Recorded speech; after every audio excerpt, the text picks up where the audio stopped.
Hello dear students, welcome to the class. આજથી આપણે નવા ચેપ્ટરની શરૂઆત કરવા જઈ રહ્યા છીએ. એ છે કણોના તંત્ર અને ચાકગતિ. જો જૂના સિલેબસ પ્રમાણે જોવા જઈએ તો આ ચેપ્ટરને બે ભાગમાં ડિવાઈડ કરેલું હતું. કણોના તંત્ર ચેપ્ટર આખું અલગ હતું, ચાકગતિ ચેપ્ટર અલગ હતું. એટલે આમ જોવા જઈએ તો એમ કહી શકાય કે 11માનું સૌથી લાંબામાં લાંબુ ચેપ્ટર આજથી આપણે ચાલુ કરવા જઈ રહ્યા છીએ. ઘણું બધું ચેપ્ટર લાંબુ છે, એટલું બધું મસ્ત ચેપ્ટર છે અને one of the most IMP chapter in JEE NEET. દર વખતે આમાંથી તમને MCQ મળશે જ. નીટ માટે 3 MCQ તો આ ચેપ્ટરના ગણી જ લેવાના. નીટની એક્ઝામમાં 3 MCQ આ ચેપ્ટરમાંથી ગણી લેવાના. JEEમાં 1 થી 2 MCQ 100% પૂછાશે એટલે પૂછાશે. સમજાય છે? તો આજથી આપણે એવા ચેપ્ટરની શરૂઆત કરવા જઈ રહ્યા છીએ કે જે આપણે નીટમાં 12 થી 16 માર્ક્સ અને JEEમાં આપણે 8 માર્ક્સ લગીને આપણે આપી શકે એમ છે. તો સારામાં સારું ચેપ્ટર કહી શકાય. નવું ઘણું બધું શીખવાનું છે. તો પહેલું વસ્તુ તો તમે એક સાંભળી ગયા, કણોના તંત્ર કોને કહેવાય? કે ભાઈ કોઈ પણ તંત્ર હોય એ ઘણા બધા પાર્ટિકલ્સનું બનેલું હોય. તો અહીંયા એ પાર્ટિકલ્સનો અભ્યાસ કરવાની મેથડ થોડીક અલગ છે. કારણ કે તમે સૂર્યપથ પર ગતિ જોઈ ગયા, સમતલમાં ગતિ જોઈ ગયા, કે ગતિના નિયમો જોઈ ગયા. કાર્ય ઉર્જા પાવરમાં પણ એ જ વસ્તુ છે. શું કરતા હતા આપણે? તો કે ભાઈ કોઈ પણ પદાર્થ જ્યારે ગતિ કરતો હોય ત્યારે આપણે શું માનતા હતા કે ભાઈ કોઈ એક ચોક્કસ સમયે દરેક કણ પાસે સમાન વેગ હશે. ફોર એક્ઝામ્પલ આપણે એમ કહીએ કે ભાઈ એક આ બસ છે, ગતિ કરે છે, તો 5 સેકન્ડ પછી આપણે માની લઈએ કે આનો વેગ છે 5 મીટર પ્રતિ સેકન્ડ. આનો મતલબ શું થાય? બસના જેટલા બી કણો છે એ બધા જ 5 મીટર પ્રતિ સેકન્ડના વેગથી સતત ગતિ કરી રહ્યા છે. હા કે ના? આપણે આવું જ માનીએ કે એનો 2 મીટર પ્રતિ સેકન્ડ સ્ક્વેરનો પ્રવેગ છે. તો દરેક કણ છે એક સમાન સમયે સમાન વેગથી અથવા તો સમાન પ્રવેગથી ગતિ કરી રહ્યો છે. જે કંઈ પેરામીટર છે એ બધા જ પાર્ટિકલ્સ પાસે કેવા છે? સમાન છે. સમજાય છે? હવે આ ચેપ્ટરમાં આપણે એને અલગ રીતે જોવાના છીએ અને એનું નામ આપવાના છે આપણે દ્રઢ પદાર્થ. શું નામ આપવાના છે? એને દ્રઢ પદાર્થ નામ આપવાના છે.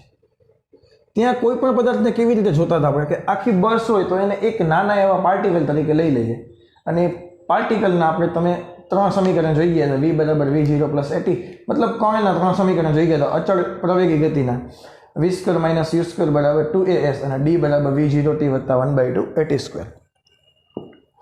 અહીંયા કેવી રીતે એને જોવાના છે?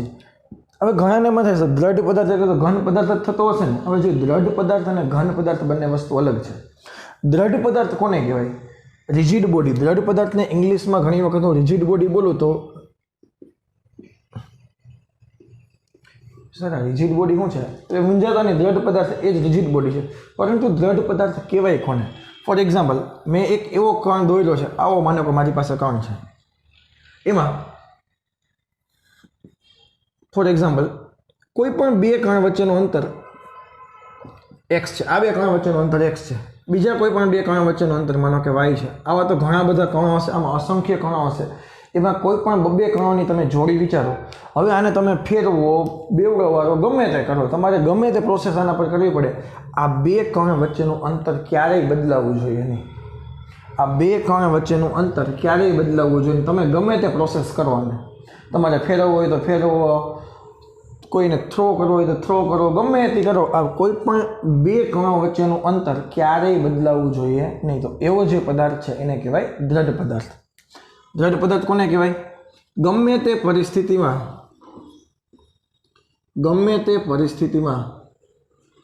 જે પદાર્થના કણો વચ્ચેનું સાપેક્ષ અંતર, રિલેટિવ ડિસ્ટન્સ કેવું રહેતું હોય? સમાન રહેતું હોય તેવા પદાર્થને દ્રઢ પદાર્થ કહેવાય છે. જનરલી આજે થોડીક બેઝિક ઇન્ફોર્મેશન તમને વધારે આપવાની છે.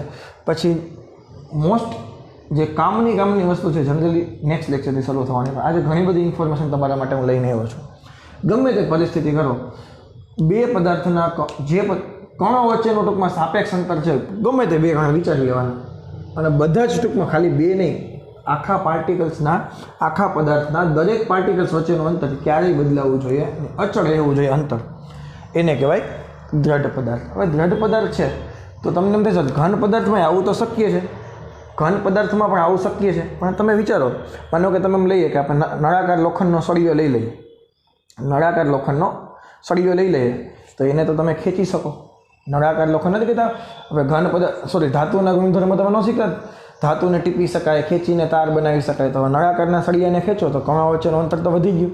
તો નળાકારનો સળિયો છે એ ઘન પદાર્થ કહેવાય, પરંતુ દ્રઢ પદાર્થ કહેવાય ન કહેવાય.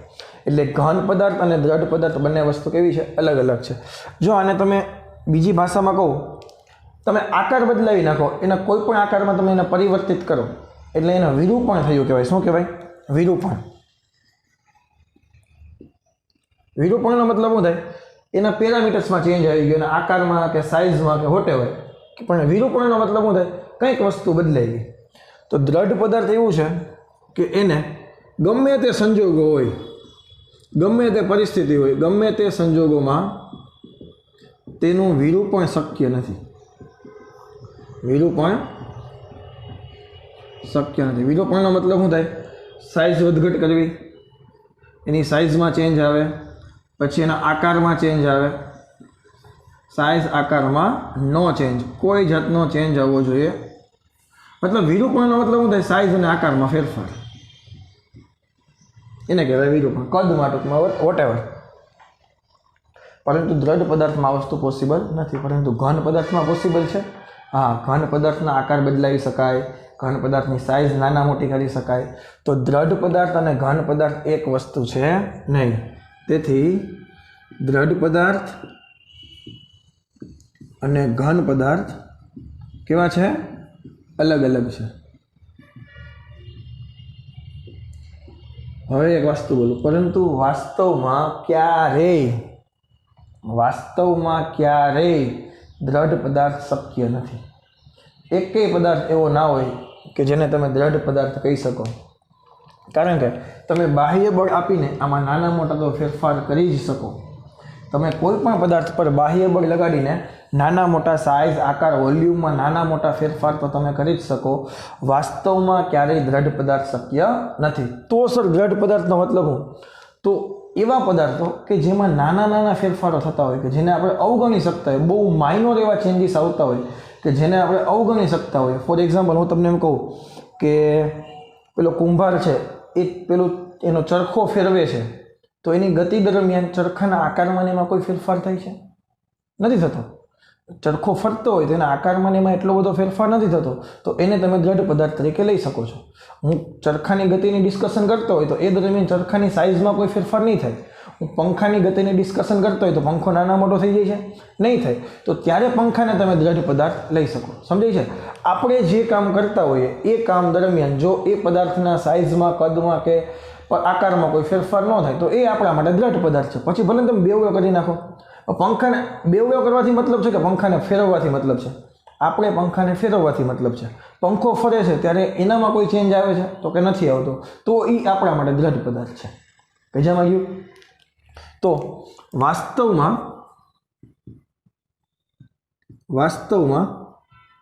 દ્રઢ પદાર્થ શક્ય નથી.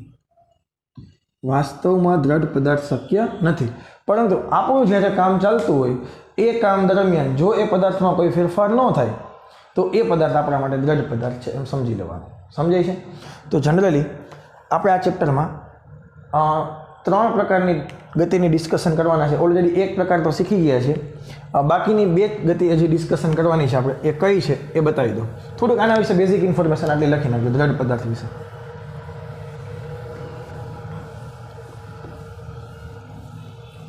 અત્યાર સુધી આપણે જે શીખ્યા હતા સુરેખ પથ પર ગતિ કે સમતલમાં ગતિ, એ ગતિને આપણે નામ આપવાના છીએ શુદ્ધ. એટલે એમાં બીજું કોઈ જાતનું કાંઈ નહોતું. શુદ્ધ સ્થાનાંતરિત ગતિ. ઇંગ્લિશમાં કેવું હોય તો પ્યોર ટ્રાન્સલેટિંગ મોશન. તમે કેવી ગતિ શીખ્યા?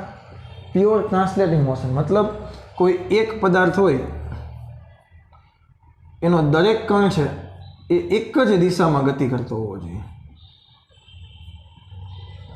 આવી જે ગતિ તમે શીખ્યા સુરેખ પથ પરવાળી ગતિ હતી એ પ્યોર ટ્રાન્સલેટિંગ મોશન હતી. એમાં બીજું કોઈ જાતનું કાંઈ હતું નહીં. શુદ્ધ સ્થાનાંતરિત ગતિ હતી. બીજું એક આ ચેપ્ટરમાં શીખવાના છીએ શુદ્ધ ચાક ગતિ. Pure rotational motion.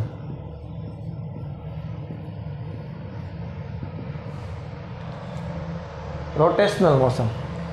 જ્યારે કોઈ પણ પદાર્થ છે એનો દરેક કણ છે, કોઈ પણ પદાર્થનો દરેક કણ છે કોઈ એક નિશ્ચિત બિંદુને અનુલક્ષીને પરિભ્રમણ કરતો હોય. આ પદાર્થ ત્યાં ને ત્યાં ફિક્સ જ હોવો જોઈએ, પછી આગળ ન જવો જોઈએ. ફોર એક્ઝામ્પલ, તમારો ચરખો ફરતો હોય, મતલબ પહેલાં કુંભારનો ચરખો ફરતો હોય, પંખો ફરતો હોય, તો એ એક જ નિશ્ચિત બિંદુને અનુલક્ષીને પરિભ્રમણ કરે છે. હા કે ના? તો આ જે બિંદુ ઓ છે એ ઓ બિંદુને અનુલક્ષીને આખો પદાર્થ જે પરિભ્રમણ કરતો હોય. સાયકલની ઘોડી ચડાવી દઈએ પાછળની અને પછી વ્હીલને ફેરવીએ તો ત્યાં ફેર્યા કરે કે નહીં, તો એ ચાક ગતિ છે. તો એ કેવી ગતિ છે? ચાક ગતિ છે. બીજામાં જઈ આના એક્ઝામ્પલ હમણાં તમને લખાવું. અને ત્રીજું છે રોલિંગ મોશન. રોલિંગ મોશન એટલે બીજું કાંઈ નથી, બંનેનું એડિશન, જેમાં શુદ્ધ ટ્રાન્સલેટિંગ મોશન પણ હોવી જોઈએ અને ચાક ગતિ પણ હોવી જોઈએ. ફોર એક્ઝામ્પલ, તમે એક વખત સાયકલની ફેરવતા ફેરવતા ઘોડી ઉતારી દો એટલે વ્હીલે ફરતું જાય અને આગળ જતું રહેશે, ફરતું પણ જશે અને આગળ પણ જતું રહેશે. તો રોલિંગ મોશન એટલે બીજું કાંઈ નથી, સ્થાનાંતરિત ગતિ પ્લસ ચાક ગતિ, આ બંનેનું મિશ્રણ છે કે જેમાં ફરતું જવાનું છે, એક બિંદુને અનુલક્ષીને ફરવાનું. વ્હીલ તો એક જ બિંદુને અનુલક્ષીને ફરે છે, પરંતુ એ આગળ પણ જતું જાય છે. તો આ ચેપ્ટરનો સૌથી લાસ્ટ ટોપિક છે એ છે રોલિંગ મોશન છે. એ વચ્ચેગાળા દરમિયાન આપણે ચાક ગતિની ડિસ્કશન કરવાના છે. તો 1 by 1 બધાને એક્ઝામ્પલ આમ તો તમને જનરલી ખબર પડી ગઈ, પણ થોડીક બેઝિક ઇન્ફોર્મેશન તમને લખાવી દો. સ્થાનાંતરિત ગતિ કઈ? તો કે સુરેખ પથ પર વાળા તમે શીખી ગયા કે કોઈ એક કણ જતો હોય તો સીધી રેખામાં જ જવાનું, આડાવડી મુંડી કંઈ ઘૂમવી જોઈએ નહીં. બીજામાં જે સાયકલ ગતિ કરે છે તો સીધી ગતિ કરે છે. સાયકલનો રહેલો દરેક કણ સીધી રેખામાં ગતિ કરે છે. ક્લિયર?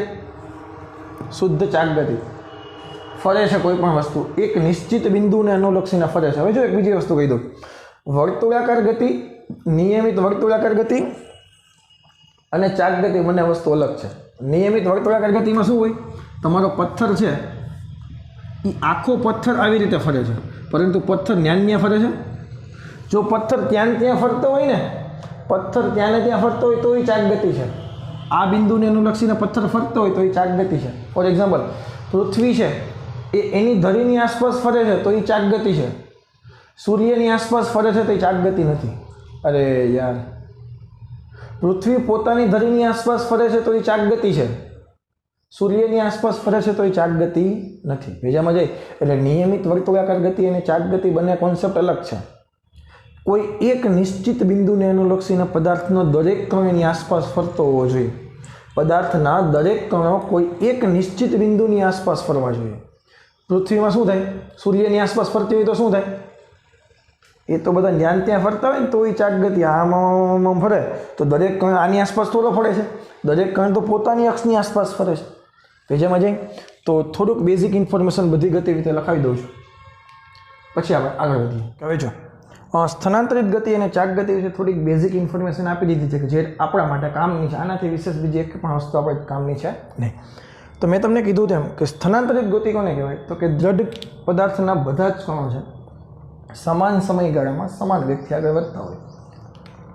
સાયકલ 5 મીટર પ્રતિ સેકન્ડના વેગથી આગળ વધે એનો મતલબ એમ થાય સાયકલનો દરેક કણ પ્રત્યેક સેકન્ડે 5 મીટરનું અંતર કાપે છે. જો એવી ગતિ હોય તો એને કહેવાય સ્થાનાંતરિત ગતિ. હા કે ના? તો દરેક કણના વેગ કેવા હશે? સમાન હશે.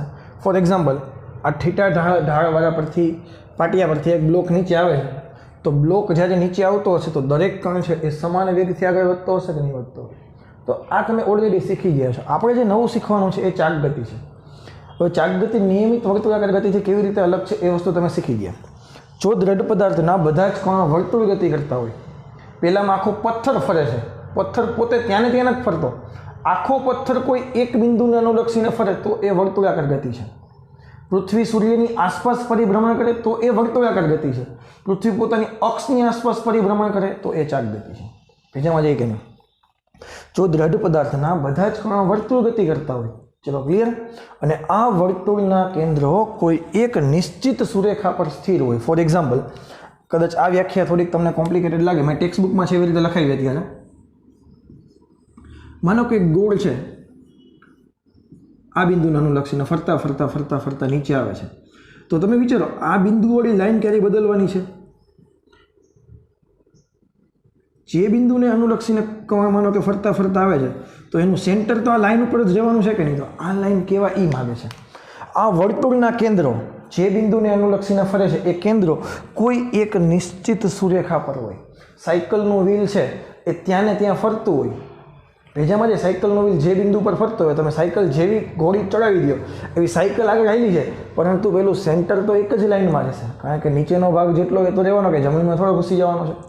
પરંતુ જો આગળ જતા હોય, આ ગતિ રોલિંગ મોશન થઈ ગઈ, આ ગતિ રોલિંગ મોશન થઈ ગઈ, ભેજામાં જઈ, કારણ કે આગળ પણ વધે છે અને ફરે પણ છે, તો આ રોલિંગ મોશન થઈ ગઈ. તો રોલિંગ મોશન છે એ ચાક ગતિનું ઉપરનું સ્ટેજ છે.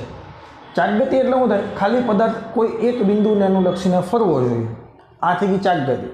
પરંતુ જો એ ફરતા ફરતા ફરતા આગળ પણ વધતો હોય તો એ થઈ ગઈ રોલિંગ મોશન. હવે ટેક્સ્ટબુકમાં ચાક ગતિની વ્યાખ્યા આવી હતી, પણ તમને ખબર છે આ વર્તુળના કેન્દ્રો છે જો કોઈ એક નિશ્ચિત સુરેખા પર સ્થિર હોય તો આ ખરેખર આમ તો રોલિંગ મોશન કહેવાવું જોઈએ ને, કારણ કે એની સાથે સાથે આગળ વધે તો રોલિંગ મોશન થઈ જાય. એટલે આપણે જસ્ટ એટલું યાદ રાખશું, પંખાની ગતિ છે, પંખો ઉપર સેન્ટરને અનુલક્ષીને ફર્યા કરે છે. ચકડોળ ફરતું હોય, યાદ કરો, યસ, ચકડોળ ફરે છે તો ચકડોળની ગતિ એ ચાક ગતિ છે, કારણ કે કોઈ એક બિંદુને અનુલક્ષીને ફર્યા કરે છે. બીજામાં જઈ તો સ્થાનાંતરિત ગતિ, ચાક ગતિ. જો એક મેં એક્ઝામ્પલ આપ્યું છે, માનો કે એક એવો પદાર્થ છે, પેલો આપણે ભમરડો નથી ફેરવતા, બોલે શું કહેવાય, ગરિયો દોરી નાખીને, હા કે ના? તો એ જ્યારે ફરતો હોય તો પેલી નીચેની જે ધારને અનુલક્ષીને ફરતો હોય ને તો એ ચાક ગતિ છે. બીજામાં જઈએ જ્યારે ગરિયો ફરતો હોય નીચે આની ઉપર તો એ ચાક ગતિ છે.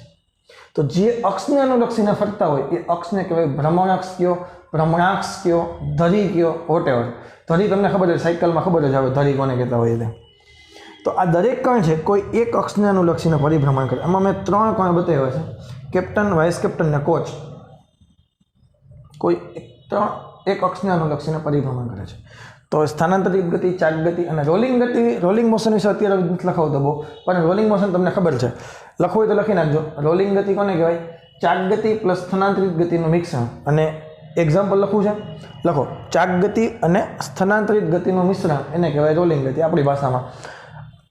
એક થીટા ઢાળવાળા પાટિયા પરથી જ્યારે એક રિંગ હોય, રિંગ હાથમાં પહેરવાની રિંગ વિચારો, કે પછી ગોળો વિચારો, કોઈ પણ ગોળો, એને તમે ઉપરથી નીચે મૂકી દો એટલે ગોળો ફરતો ફરતોય આવે અને નીચે પણ આવે, આગળ પણ વધે અને ફરે હોતે.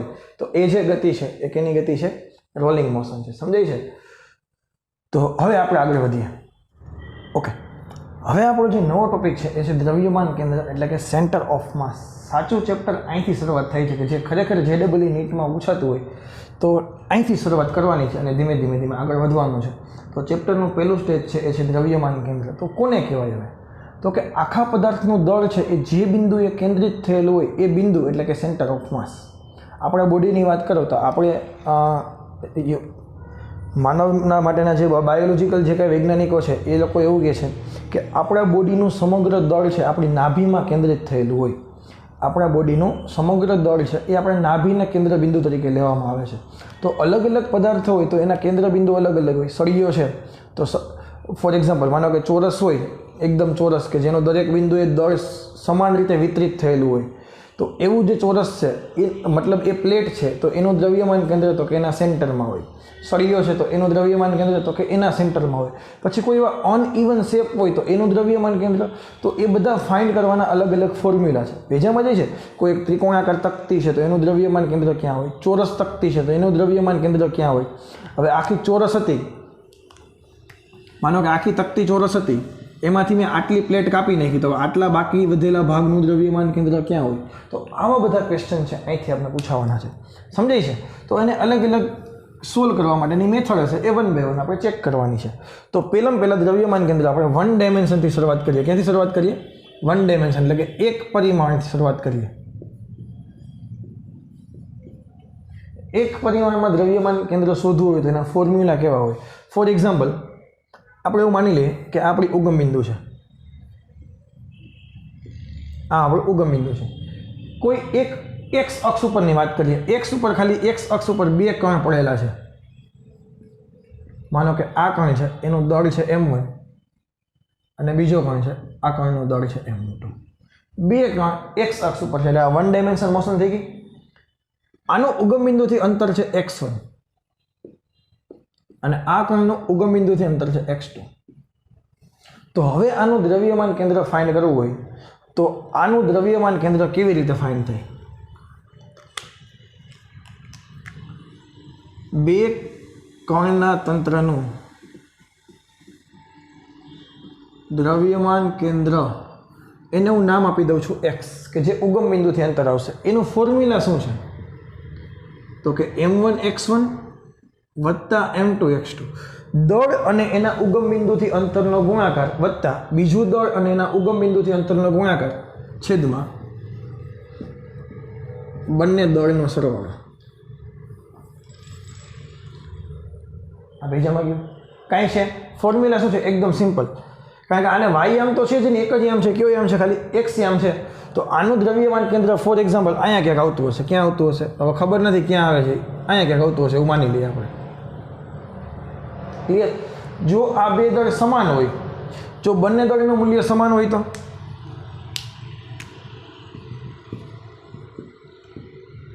જો બંને દળનું મૂલ્ય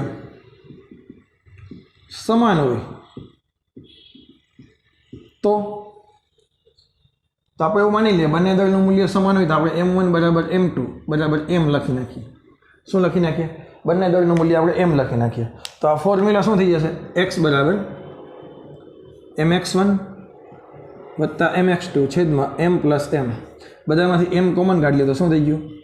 x1 પ્લસ x2/2. તો આ ક્યાં આવ્યું? બંને દળનું મૂલ્ય સમાન હોય તો દ્રવ્યમાન કેન્દ્ર ક્યાં આવે? એક્ઝેક્ટ સેન્ટરમાં આવે. અરે યાર, ના ખબર પડી. ખબર પડે કે નહીં? જો બંને દળનું મૂલ્ય સમાન હોય તો એક્ઝેક્ટ ક્યાં આવશે? સેન્ટરમાં આવશે. આ વસ્તુ બીજામાં જાય? હા કે ના? જો સેન્ટરમાં ક્યારે આવે? તો કે બંને દળનું મૂલ્ય સમાન હોય તો. સર તમે તો બે કણની વાત કરો, આવા તો માનો કે ઢગલાબંધ કણ હોય તો, ધારો કે આવા n જેટલા કણ હોય તો સર શું કરવાનું? ધારો કે તંત્ર n કણનું બનેલું છે, ધારો કે તંત્ર n કણનું બનેલું છે, તો કોઈ વિચારવાનું નહીં એનું દ્રવ્યમાન કેન્દ્ર ક્યાં હોય?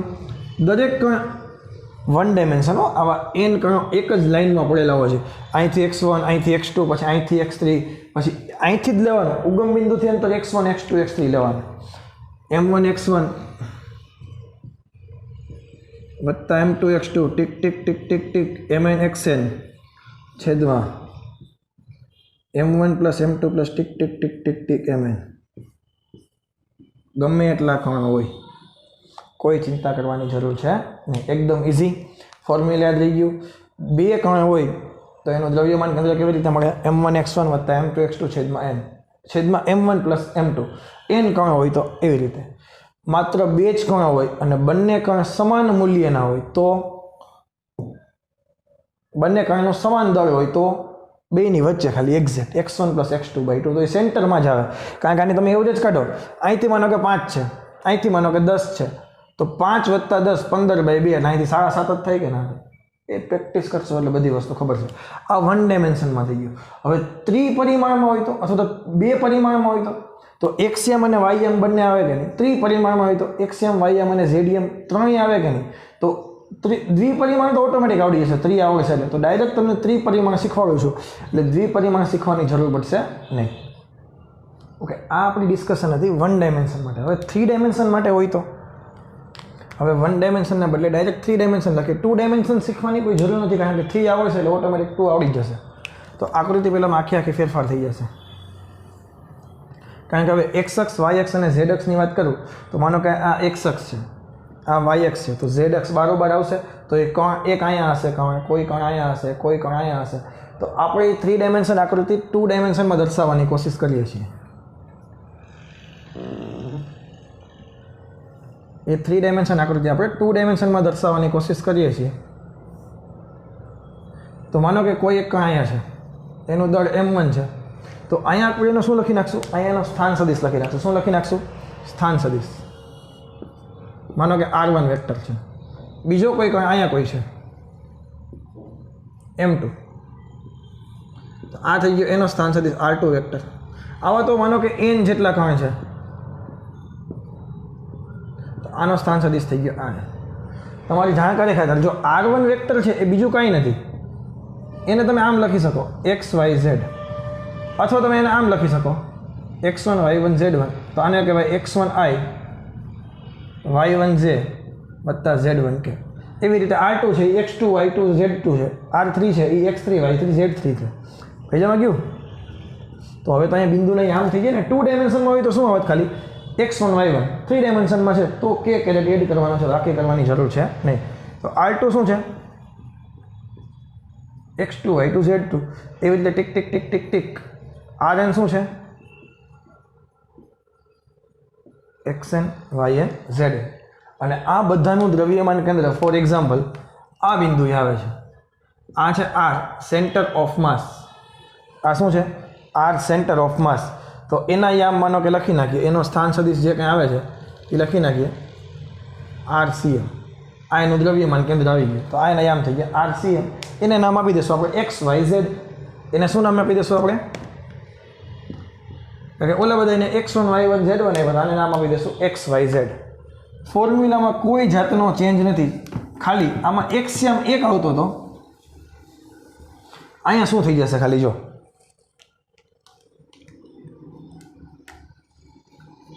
દ્રવ્યમાન કેન્દ્રનો સ્થાન સદિશ છે R સેન્ટર ઓફ માસ. એ બીજું કાંઈ નહીં, પેલો કણ અને એનો સ્થાન સદિશ.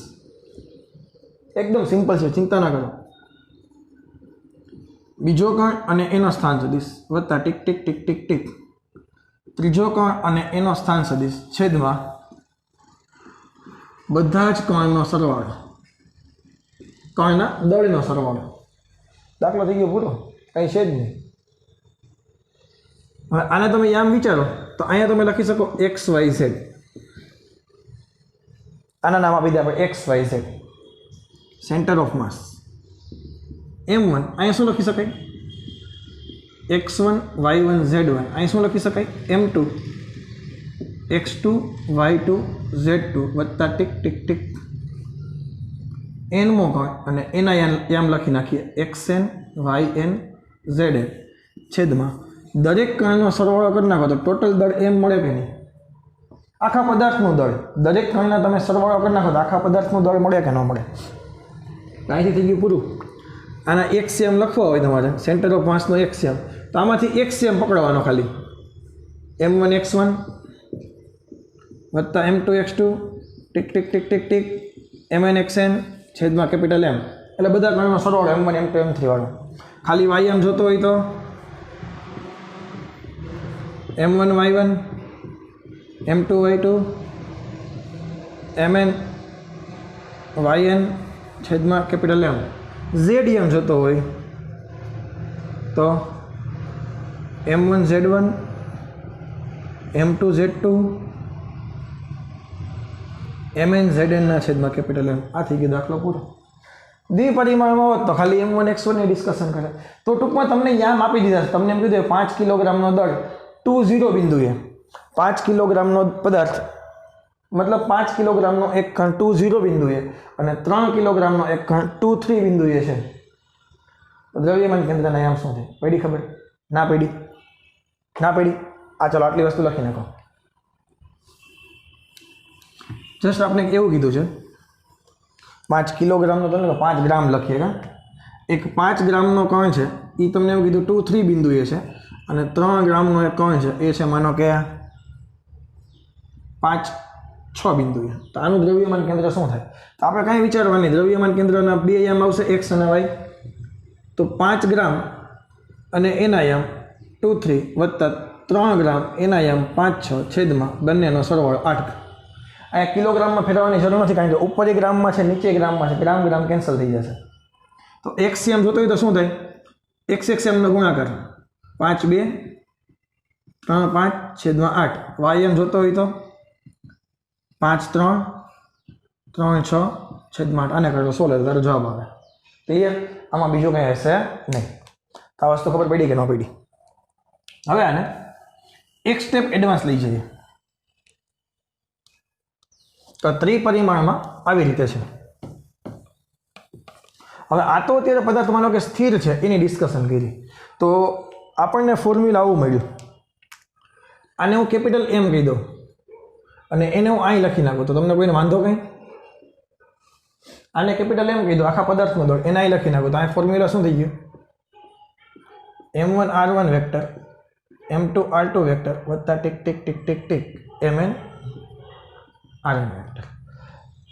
આમાં કોઈ ડાઉટ? માનો કે પદાર્થ ગતિ કરે છે, ધારો કે પદાર્થ ગતિ કરે છે,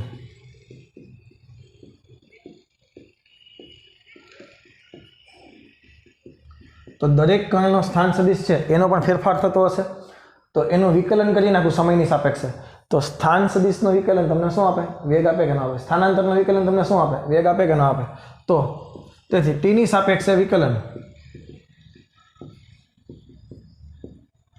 હવે ટીની સાપેક્ષે વિકલન કરું તો dr centre of mass dt વત્તા m1 dr1 બાય dt વત્તા m2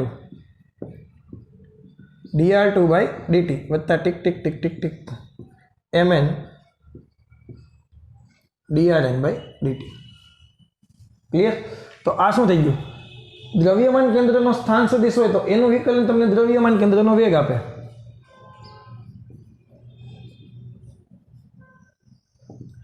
પેલા કણનો સ્થાન સદિશ તમને પેલા કણનો વેગ આપે.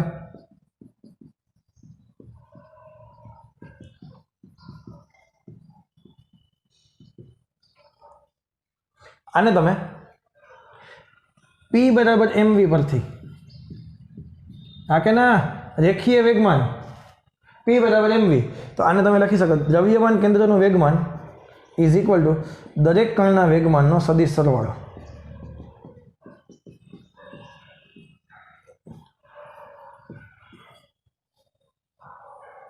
હા કે ના? એક સ્ટેપ તમે હજી આને એડવાન્સ લઈ શકો. આ પદનું વિકલન કરો અને સમીકરણ 1 આપી દો. સમીકરણ 1 નો ફરીથી ટીની સાપેક્ષે વિકલન કાંઈ છે નહીં. આનું વિકલન કરો, આ કેપિટલ એમ, વેગનું વિકલન તમને પ્રવેગ આપે આ વખતે.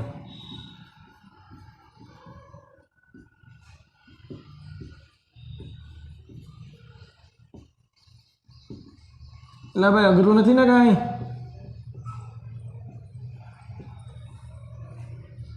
આ થઈ ગયું દ્રવ્યમાન કેન્દ્રનો પ્રવેગ. શું થઈ ગયું? દ્રવ્યમાન કેન્દ્રનો પ્રવેગ. આ થઈ ગયા દરેક કણનો પ્રવેગ.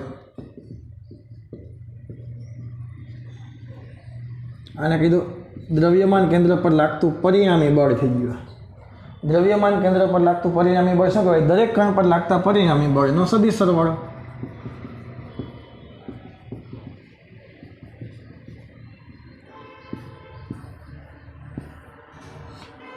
અને આ વસ્તુ તમે અહીંથી હોતે કરી શકતા તો આનું તમે વિકલન કરો, આ પદનું તમે ડાયરેક્ટ વિકલન કરો તો શું થાય? dp બાય dt કેના માટે? સેન્ટર ઓફ માસ માટે.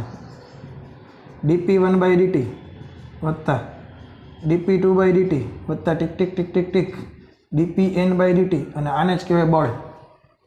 કારણ કે વેગમાનમાં થતા ફેરફારનો સમય દર તમને બળ આપે. યાદ આવે? આમ નહીં યાદ આવે, અમુકને આ વસ્તુ યાદ આવી જાય. ડેલ્ટા પી વેગમાનમાં થતો ફેરફાર બળના આઘાત જેટલો હોય. અમુકને આ વસ્તુ યાદ આવી જાય, આ નહીં યાદ આવે. ડીપી બાય ડીટી બરાબર યાદ આવે? વેગમાનમાં થતા ફેરફારનો સમય દર બળના આઘાત જેટલો હોય. તો આ ન્યૂટનની ગતિનો બીજો નિયમ થઈ ગયો ભાઈ.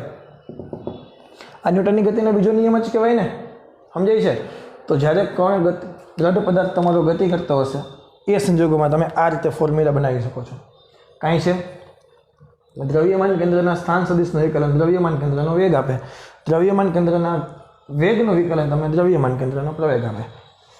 તો કોઈ પણ પદાર્થ પર લાગતું, અથવા તો તમે એવી રીતે અહીંથી વ્યાખ્યા બનાવી શકો, દ્રઢ પદાર્થનું પરિણામી વેગમાન, દ્રઢ પદાર્થનું પરિણામી વેગમાન એ તે પદાર્થના, લખો, દ્રઢ પદાર્થનું પરિણામી વેગમાન એ તે પદાર્થના કુલ દળ અને દ્રવ્યમાન કેન્દ્રના વેગના ગુણાકાર જેટલું હોય. ફરીથી બોલું લખવા માટે, દ્રઢ પદાર્થનું પરિણામી વેગમાન એ તે દ્રઢ પદાર્થના દળ અને દ્રવ્યમાન કેન્દ્રના વેગના ગુણાકાર જેટલું હોય. એવી રીતે તમે અહીં બનાવી શકો. દ્રઢ પદાર્થ પર લાગતું પરિણામી બળ દ્રઢ પદાર્થ પર લાગતું પરિણામી બળ એ તે દ્રઢ પદાર્થના દળ અને દ્રવ્યમાન કેન્દ્રના પ્રવેગ જેટલું હોય. ક્લિયર? તો હવે આના આધારે MCQ સોલ્વ કરીએ તો ખબર પડે કે દ્રવ્યમાન કેન્દ્ર કેવી રીતે ફાઇન્ડ કરવું. ટેક્સ્ટ બુકમાં ઉદાહરણમાં 2-3 દાખલા આપ્યા છે, 1 by 1 સોલ્વ કરીએ એટલે ખબર પડે.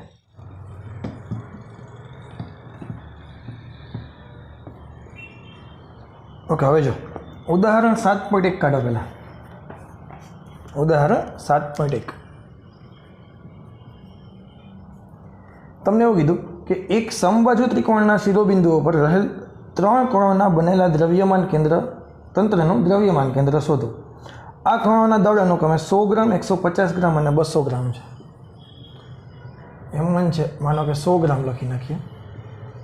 M2 છે એ 150 ગ્રામ લખી નાખીએ અને M3 છે એ 200 ગ્રામ લખી નાખીએ. સમબાજુ ત્રિકોણની દરેક બાજુ 0.5 મીટર લાંબી છે અને બાજુની લંબાઈ કેટલી છે? 0.5 મીટર. ઓકે, હવે તમને સમબાજુ ત્રિકોણ માનો કે મેં દોર્યો, તમને મજા આવે ત્યાં તમે M1, M2, M3 લખી નાખો. ફોર એક્ઝામ્પલ, અહીંયા હું M1 લખું, અહીંયા હું M2 લખું, અહીંયા હું M3 લખું. એટલે આ 200 ગ્રામ છે, આ 100 ગ્રામ છે, આ 150 ગ્રામ છે. આને કોઈ એક આપણું જે ફોર્મ્યુલા હતું M1 X1 વત્તા M2 X2 વાળું, તો એ ફોર્મ્યુલા કોઈ એક ઉગમ બિંદુને અનુલક્ષીને હતું. તો તમારે અહીંયા યામાક્ષ પદ્ધતિ પણ વિચારવી પડશે. કારણ કે શા માટે? કારણ કે આ વસ્તુ છે, ત્રિકોણ છે એ સમતલીય આકૃતિ છે. ત્રિકોણ એક સમતલમાં હોય તો 2 ડાયમેન્શન જોઈએ કે નહીં આને? તો 2 ડાયમેન્શન માટે આને હું કહી દઉં એક્સિયમ. અને બુદ્ધિ દોડાવી મેં એક શિરોબિંદુ છે ને મેં ઉગમ બિંદુ પર લઈ લીધું. શા માટે? એક શિરોબિંદુ મેં ઉગમ બિંદુ પર લઈ લીધું. શા માટે? કારણ કે બાપુ આના યામ થઈ ગયા 0, 0. એકદમ ઇઝી કેલ્ક્યુલેશન થઈ ગયું. જો આને મેં થોડુંક અહીંથી દૂર મૂક્યું હોત, ફોર એક્ઝામ્પલ મેં આવી આકૃતિ બનાવી હોત, તો માનો કે આને હું 0.5 દૂર લઉં, આની લંબાઈ 0.5 છે, તો આના યામ શું થાય? x અક્ષ પર 0.5, y યામ 0. આનું x અક્ષ પર 0.5 ને 0.5 એક થઈ ગયા, y યામ 0. હવે આના યામ લખવા ક્યાં જાઓ તમે? તમારે આ લાઈન જોઈએ. ખબર કે નહીં? તો ખબર નહીં, અમુક નથી ખબર. માનો કે કોઈ એક r અને θ એંગલ હોય તો આ બિંદુના યામ શું થાય ખબર છે? આના 2 ઘટક પાડવા પડે. ખબર? તો x ઘટક શું થઈ ગયો? r cos θ અને y ઘટક શું થઈ ગયો? r sin θ. તો આ જે હોય એનો કહેવાય x યામ, આ જે હોય એને કહેવાય y યામ, તો r sin θ. કોઈ પણ બિંદુના ઘટક યામ જોતા હોય તારે તો એના ઘટક પાડી નાખવાના, r cos θ, r sin θ. તો તારે પહેલાં તો આ એંગલની જરૂર પડે, આ લંબાઈની જરૂર પડે, તો અઘરું થઈ જાય. એટલે બુદ્ધિ દોડાવવાની અને એક બિંદુ છે ને, એક બિંદુને ક્યાં મૂકી દેવાનું? ઉગમ બિંદુ પર મૂકી દેવાનું. એક શિરો બિંદુને ક્યાં મૂકી દેવાના છે આપણે? ઉગમ બિંદુ પર મૂકી દેવાના. તો આના યામ તો 0, 0 થઈ ગયા. આ લંબાઈ 0.5 છે, તો x અક્ષ પર y યામ 0 અને x યામ કેટલો છે? તો કે 0.5. તો આના યામ થઈ ગયા 0.5 અને 0. અને આના યામ જોતા હોય તો કે આની લંબાઈ છે 0.5, એંગલ છે 60 નો, સમબાજુ ત્રિકોણ કીધો એટલે. તો આના યામ શું થાય? આપણી પાસે ફોર્મ્યુલા છે r cos sin θ, r sin θ પરથી 0.5 cos 60, 0.5 sin 60. તો cos 60ની કિંમત 1/2 આવે. 1/2 કરો એટલે આ થઈ ગયા 0.25.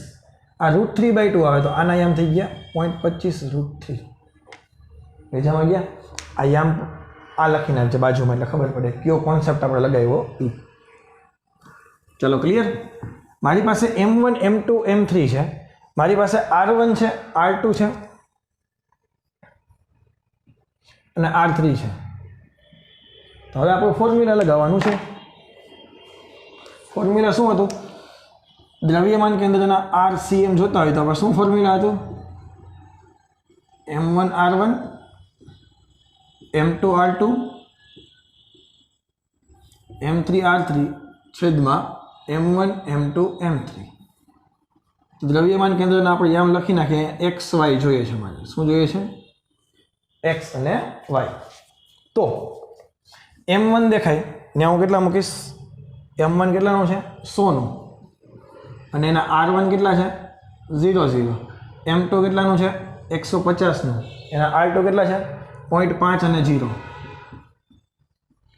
આ કેટલાનું છે 200નું. અહીં શું લખશું 0.25 √3 divided by m1 plus m2 plus m3. 100 ને 200 300, 300 ને 150 450. મેં કિલોગ્રામમાં એટલા માટે ફેરવ્યા, છેદમાં પણ ગ્રામમાં છે, ઉપર પણ બધે ગ્રામમાં છે, એટલે ઉપર નીચે કેન્સલ થઈ જશે. હવે જો ખાલી એક સેમ જોતા હોય તો અહીંથી શું લખવું પડે 100 અને 0 વત્તા 150 અને 0.5 વત્તા 200 અને 0.25 છેદમાં 450. તો આનો જવાબ શું થઈ ગયો એક્સિયમનો 0. આ થઈ ગયા 75, આ થઈ ગયા 1/4 એટલે આ થઈ ગયા 50. 0.5 એટલે 1/2 લખાય ને, 1/2 એટલે 75, 0.25 એટલે 1/4 લખાય. તો આ કેટલા થઈ ગયા 125/450. છેદ ઉઠશે 25 50 125, 25 8 400,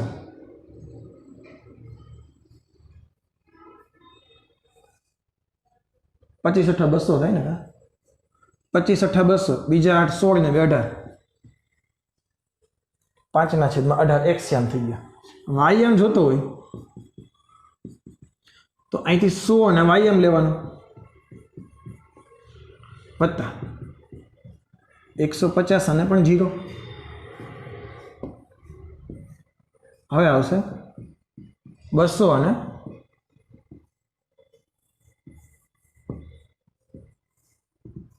0 વત્તા 0 વત્તા આ 200 એટલે કેટલા થયા 25 એટલે 1/4, આ થઈ ગયા 50 √3 છેદમાં 450.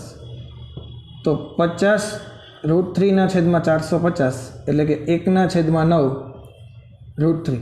9 એટલે 3 ગુણ્યા 3 અને 1 3 છે એને √3 એટલે √3 કહી દીધું, એક √3 કેન્સલ થઈ ગયા. ન ખબર પડી?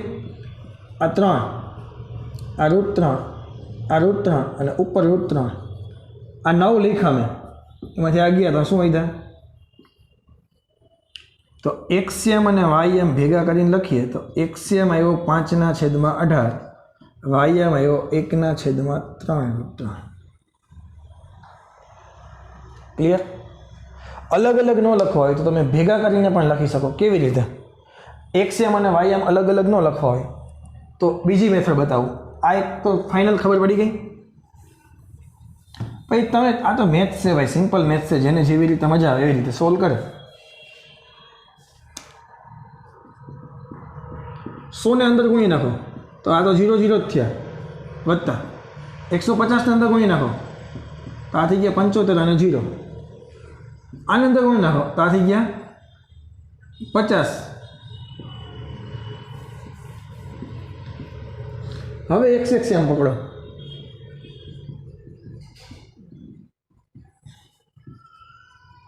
બાજુમાં વાયમ પકડો.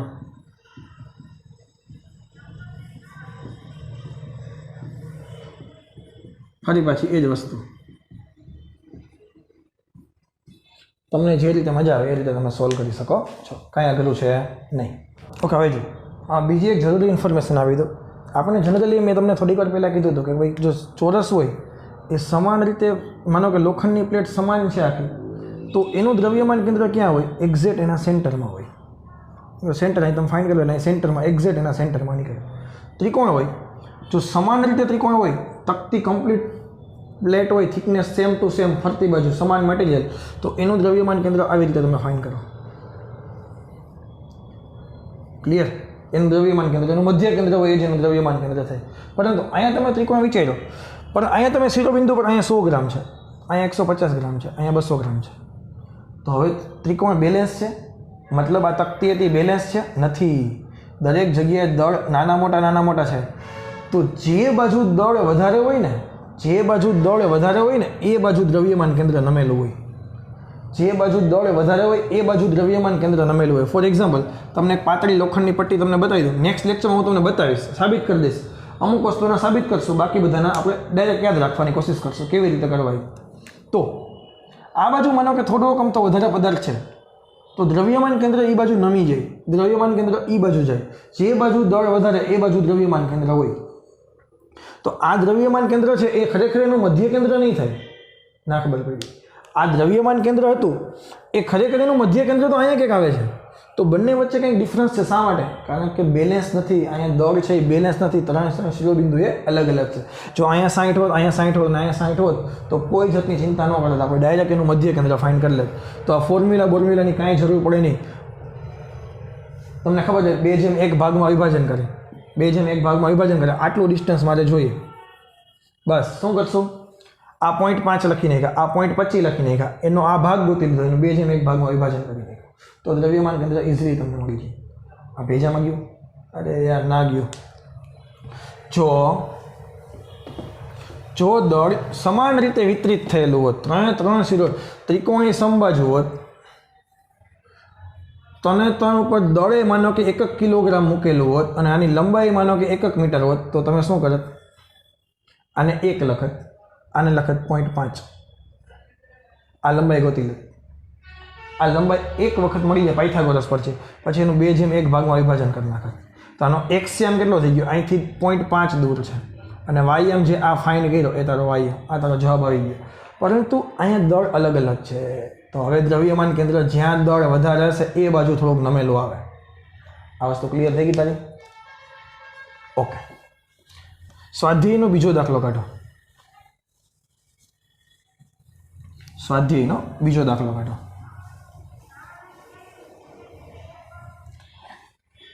તમને એવું કીધું કે HCl અણુમાં હાઇડ્રોક્લોરિક એસિડ, HCl H કહેવાય ને, હાઇડ્રોક્લોરિક એસિડ. આપણું કેમેસ્ટ્રી બહુ નબળું છે કે નહીં? હાઇડ્રોક્લોરિક એસિડમાં 2 પરમાણુઓના ન્યુક્લિયો વચ્ચેનું અંતર 1.27 એંગસ્ટ્રોમ છે. અને તમે કેમેસ્ટ્રીમાં કદાચ શીખી ગયા છો કે 1 એંગસ્ટ્રોમ બરાબર 10⁻10 મીટર. ફિઝિક્સમાં તમે શીખવાડ્યું નથી. શીખવાડ્યું મેં? કોડાવ આવી ગયો બીજા ચેપ્ટરમાં.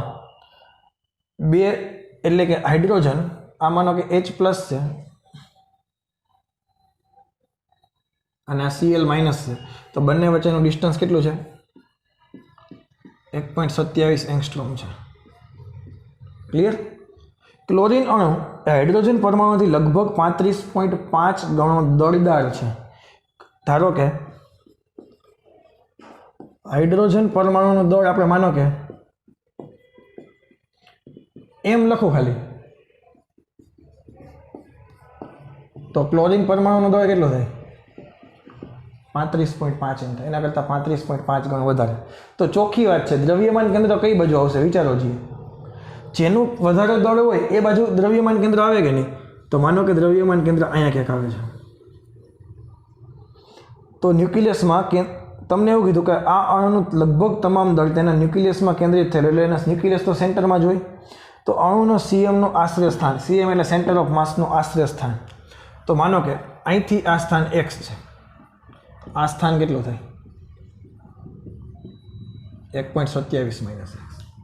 આપણે એવું માની લઈએ, ધારો કે centre of mass A H+ થી X અંતરે છે.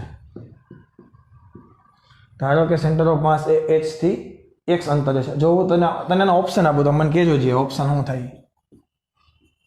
મને ખબર નથી જવાબ શું આવે, મેં અંદાજ ઓપ્શન મૂક્યા.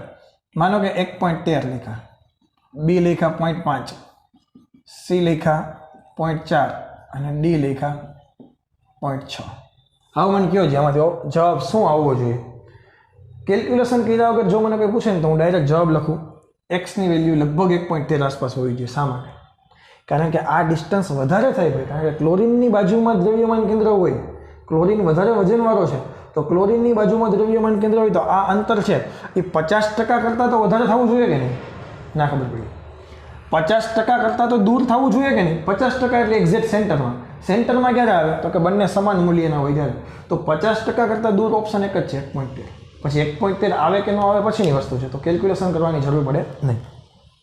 હવે બીજી એક વસ્તુ, આપણે જે ફોર્મ્યુલા યુઝ કર્યું હતું હમણાં થોડીક વાર પહેલાં, આ ખાલી એક શખ્સ ઉપર જ છે, એટલે આને એક જ એમને ડિસ્કશન કરશું આપણે.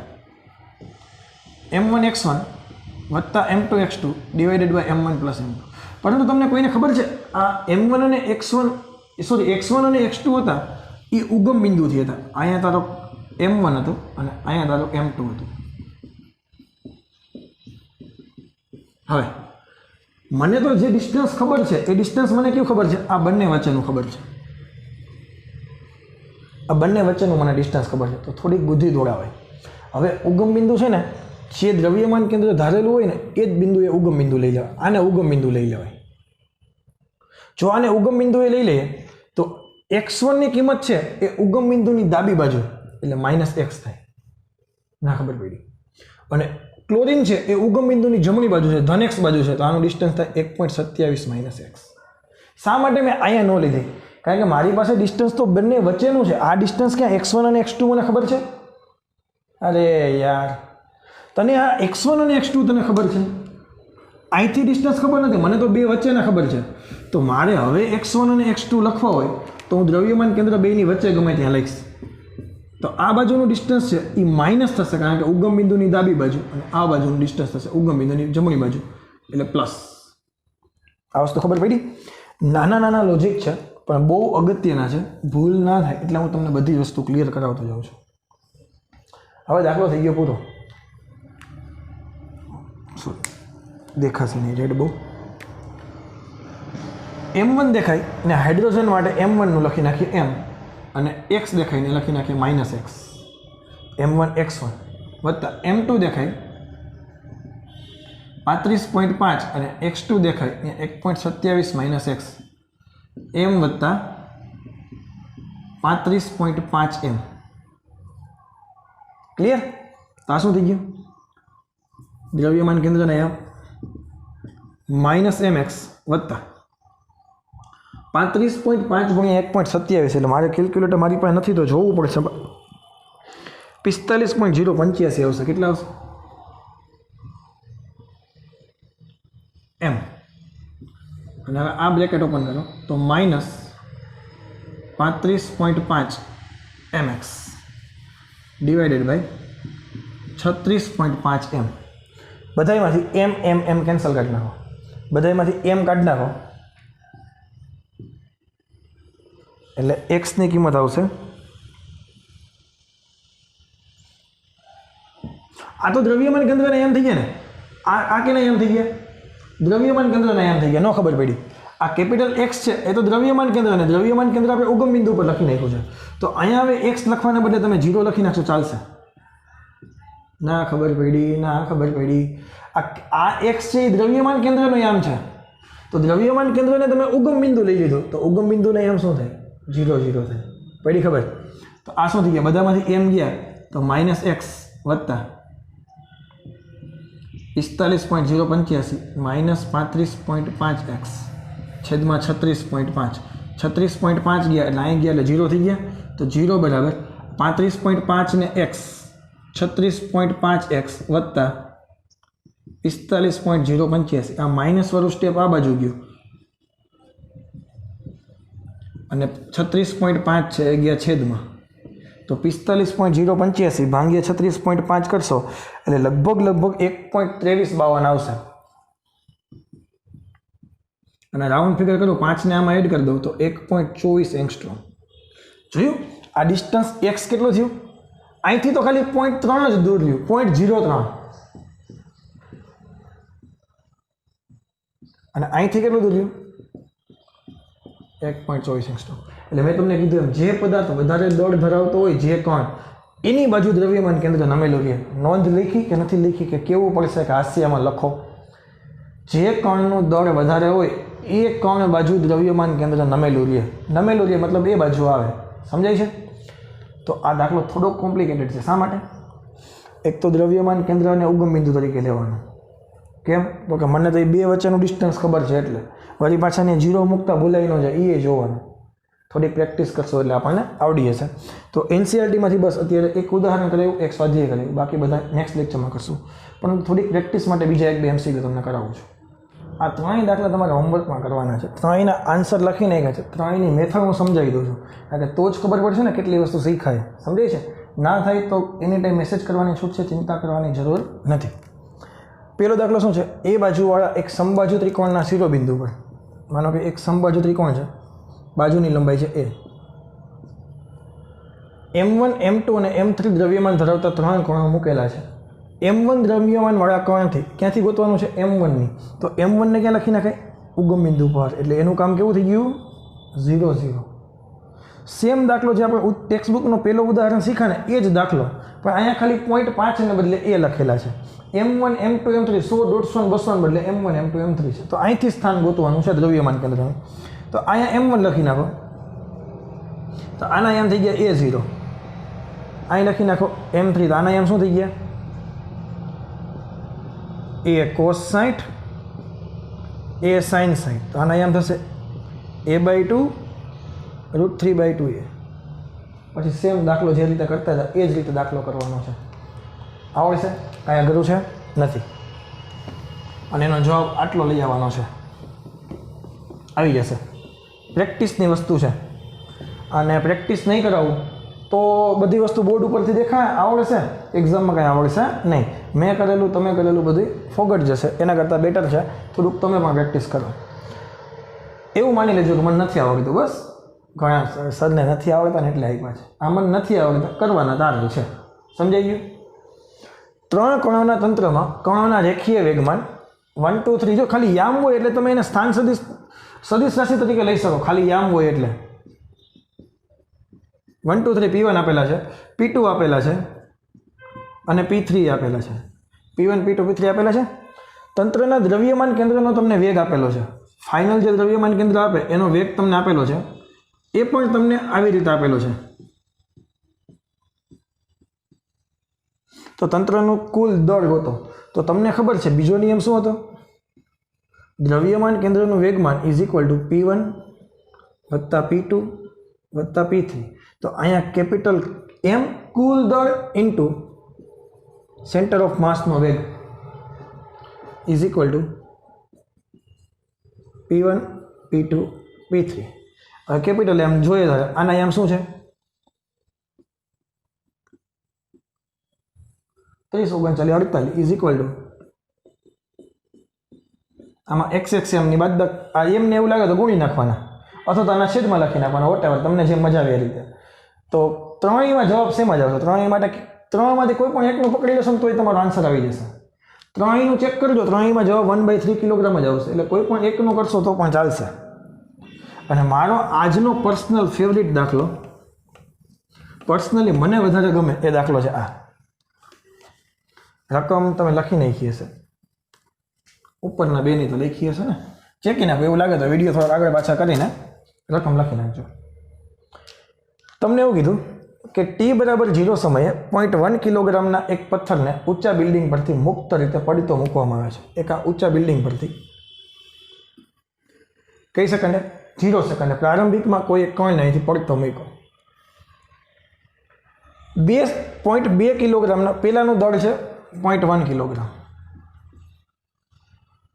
0.2 કિલોગ્રામના બીજા પથ્થરને તે જ સ્થાન પરથી 0.1 સેકન્ડ પછી, આને 0.1 સેકન્ડ પછી પડતો મૂકવાનો છે. પેલો ક્વેશ્ચન એવો છે 0.3 સેકન્ડ પછી બંને પથ્થરના દ્રવ્યમાન કેન્દ્રનું મૂળ સ્થાનથી અંતર. તો આ થઈ ગયું તમારા માટે મૂળ સ્થાન. તો પહેલાં તો પેલો પથ્થર તમે મૂકો એટલે 0.3 સેકન્ડે પથ્થર અહીંયા પહોંચી ગયો હશે. આ M1 દળનો પથ્થર એને કાપી દીધો હશે અંતર D1. કેટલી સેકન્ડ પછી? 3 સેકન્ડ પછી. 0.3 સેકન્ડ પછી. તો 0.3 સેકન્ડ પછી તારે D1 ગોતવાના. કેવી રીતે ગોતશો? V0t વત્તા 1/2 t². પ્રારંભિક વેગ તો 0 લખી નાખશો, એટલે 1/2 એ દેખાય ત્યાં 10 લખશો, અને t² દેખાય ને 0.3² તો તમને એમ થાય સર નિશાની તો a બરાબર -10 ન આવે, તો અહીંયા d પણ નીચે છે તો માઇનસ આવશે ને. એ તો હવે ત્રીજા ચેપ્ટરની પ્રેક્ટિસની વસ્તુ છે. સ્થાનાંતર પણ નીચે છે તો આ માઇનસ અને આ માઇનસ કેન્સલ થઈ જશે. એટલે આના પરથી D1 ગોતવાના તારે. મળી ગયા? હવે સાંભળજો, D1 t બરાબર 0.3 પછી 0.1, આ તો 0.3 સેકન્ડની વાત કરી, પરંતુ હજી એક ઘટના થઈ ગઈ. કઈ? 0.1 સેકન્ડ પછી. એટલે કે બીજા પથ્થરને મૂકું તો એ 0.1 સેકન્ડ પછી મૂકું તો 0.3 સેકન્ડ થાય ત્યાં સુધીમાં એ કેટલી ગતિ કરી હશે ને? 0.2 સેકન્ડ સુધી ગતિ કરી હોય. ના ખબર પડી. કારણ કે 0.1 સેકન્ડ પછી મૂકો, ટોટલ ટાઈમ તો 0.3 સેકન્ડ લેવાનો છે. તો આ ટાઈમ કેટલો હોય? તો 0.2 સેકન્ડ. 0.2 સેકન્ડ માટે આ પદાર્થ કાપેલું અંતર ગોતવાનું. D2 બરાબર 1/2. અહીંયા 0.2² જ આવશે, હવે 0.3 નહીં આવે, કારણ કે 0.1 સેકન્ડ પછી તમે મૂક્યું છે. તો આ તારું ઉગમ બિંદુ હતું, ત્યાંથી તને D2 ખબર, ત્યાંથી તને D1 ખબર, તો D મળે કે ન મળે? આ Dનું ફોર્મ્યુલા તમે શું યુઝ કરશો?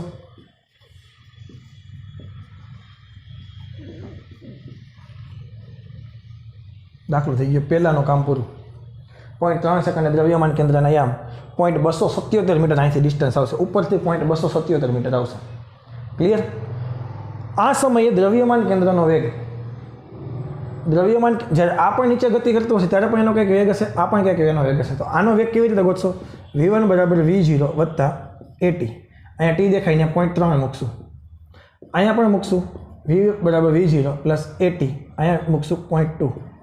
આ તો 0 થશે કારણ કે પ્રારંભિક વેગ તો મુક્ત પતન કરતા પદાર્થમાં 0 હોય, તો અહીંથી વેગ મળી જશે. 0.2 ગુણ્યા 3 10 કરશો એટલે 2 આવશે, 0.3 ગુણ્યા 10 કરશો 3 આવશે. પછી પછી પછી શું કરશું? પછી V બરાબર M1 V1 M2 V2 છેદમાં M1 પ્લસ M2. પતી ગયો દાખલો. ના ખબર પડી? અહીંથી વેગ મળી જશે. આનો જવાબ તો ડાયરેક્ટ હું તને કહી શકું. અહીંયા લખશું 0.1, અહીંયા લખશું 3, અહીંયા લખશું 0.2, અહીંયા લખશું 2. એવી રીતે કરશો એટલે દાખલો જવાબ આવશે 2.29 મીટર પ્રતિ સેકન્ડ. પછી તંત્રનું કુલ વેગમાન, તો તંત્રનું કુલ વેગમાન જોતું હોય તો P1 વત્તા P2. P1 દેખાય ને M1 V1 M2 V2. હવે M વડે ભાંગતા નહીં તો પાછો વેગ મળશે. ખાલી M1 V1 વત્તા M2 V2 કરવાના, ખાલી બીજું કાંઈ નથી કરવાનું. એવી રીતે V1 એ મળી ગયા છે તને અહીંથી, V2 મળી ગયા છે. દાખલો one of the most IMP દાખલો છે. ના થાય તો મને તાત્કાલિક મેસેજ કરજો, હું તમને સ્ક્રીનશોટ ફોટો પાડીને સોલ્યુશન કરીને મોકલી દઈશ. પણ આશા રાખું છું કે આવડી હશે અને બધી વસ્તુ સમજાવી દીધી છે તમને, આમાં કોઈ જાતનો પ્રોબ્લેમ હશે નહીં. ચાલો ક્લિયર? તો બસ આજના લેક્ચરમાં આટલું રાખીએ છીએ. ઘણી બધી વસ્તુ ચાલી ગઈ. સ્ટાર્ટિંગની 10-15 મિનિટ પ્યોર થિયરી સમજવાની હતી, શુદ્ધ સ્થાનાંતરિત ગતિ, શુદ્ધ ચાક ગતિ અને રોલિંગ ગતિ. એ સમજાઈ જાય પછી મસ્ત મજાનું ચેપ્ટર ચાલુ થઈ ગયું. પહેલી 10 મિનિટ એવું લાગ્યું હશે કે આ બધું શું ચાલે છે, પછી મજા આવી હશે એવી આશા રાખું છું. તો પહેલી 10 મિનિટ કામની હતી કે ખરેખર આ ચેપ્ટરમાં શું શીખવાના છે એ તો ખબર પડી ગઈ. પછી દ્રવ્યમાન કેન્દ્રથી ચેપ્ટરની શરૂઆત કરી આપણે અને આટલી બધી વસ્તુ શીખી ગયા આપણે. ક્લિયર? તો આશા રાખું છું કે આજના લેક્ચરમાં મજા આવી હશે. Thank you very much. Have a nice day.